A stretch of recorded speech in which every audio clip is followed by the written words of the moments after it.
వాసుకి శివుని మెడలో ఆభరణంగా ఎలా మారిందో మీకు తెలుసా?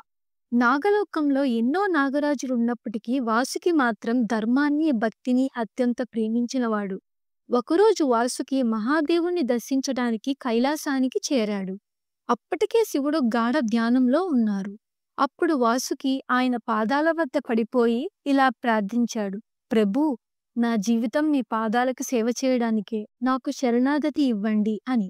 శివుడు కళ్ళు తెరిచి మృదువైన చిరునవ్వుతో వాసుకుని చూశారు.